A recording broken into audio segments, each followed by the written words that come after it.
How do we take a forest and mountains that look like this and turn it into something that looks like this? Well, it's easy. We just use one of these things. They blasted an entire mountain into a canyon just to find gold. Then a farmer named Woodruff shut the whole thing down, and this is what's left standing. This doesn't look like a mine. It looks like someone took a knife to the earth. When the old prospectors came through this area started finding gold, they needed water to wash all the material through their sluice boxes. These miners could not decide how to move the dirt to where there was water, so they decided to move water to where the dirt was.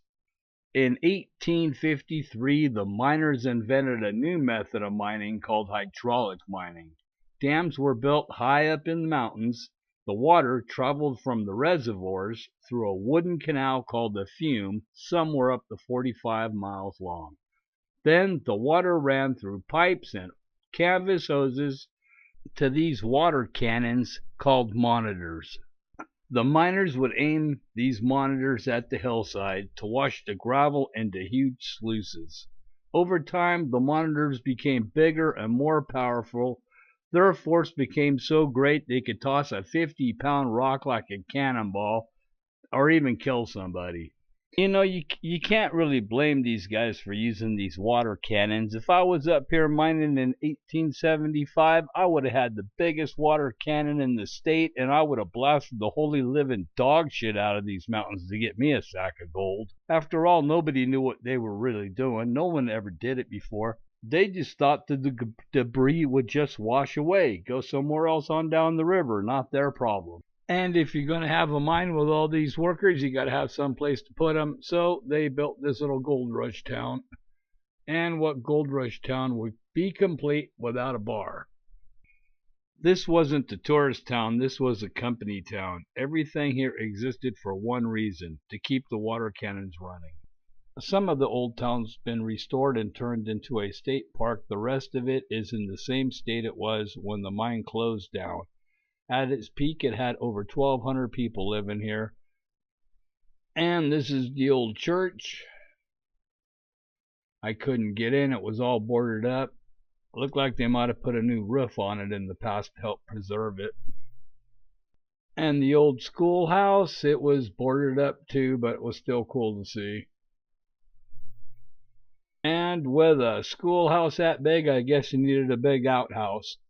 Well, at least they didn't board this up. I was able to go in here and check this place out. 4 holes, no waiting. Got to wondering if anybody dropped any nuggets or anything down through there over the years. So I decided to take a look. But I couldn't see no signs of life, so we moved on. And of course, what ghost town would not be complete without an old cemetery. This one was in really good shape. They still take good care of it. So I had fun walking around getting a little video of the old graves. But it's time to head back down into the mine so we can get on with our story. By 1876, the mine was in full operation, with 7 of these giant water cannons shooting out up to 50,000 gallons a minute. That's like an Olympic-sized swimming pool's worth of water every 2 minutes, and this shit was going on for 20 years. The miners thought all the debris would just wash away. Go somewhere else, not their problem. But it didn't just wash away, it settled right here. All the miners' shit came floating down the Yuba River into the Feather River that dumps into the Sacramento River and ended up in San Francisco Bay. Farms buried, rivers clogged, towns flooded. Farmers woke up to their fields under up to 6 feet of mining debris. The miners didn't realize it, but the farmers figured it out really fast. All that debris and silt that started off in little mountain streams like this ended up in the San Francisco Bay almost 200 miles away, and by 1883 it was estimated that the bay was filling with silt at a rate of a foot per year. Farming areas like this were covered at least with a foot of silt, and some places it was 6 foot thick. One farmer named Edward Woodruff got sick and tired of it, so he decided to sue. Just one guy, one farmer, took on the mining industry, the richest industry in California, and won. The Sawyer Decision in 1884 was the first environmental lawsuit in U.S. history. I couldn't find a picture of Old Man Woodruff anywhere on the internet, but I did find this road that was named after him, and you don't name roads after losers, right? It was the first time in American history that the judge ruled you can't destroy farmland to get gold. The first time in American history that money lost to the environment and the mine closed overnight.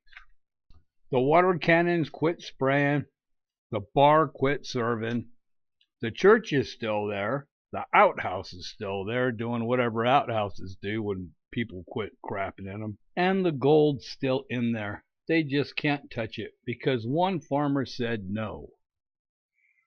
I'd have done the same thing the miners did, but I'm glad what Old Man Woodruff did what he did, because now we all know better, and we got these rice fields to prove it. We watched the crop duster fly off into the sunset. Don't forget to like and subscribe.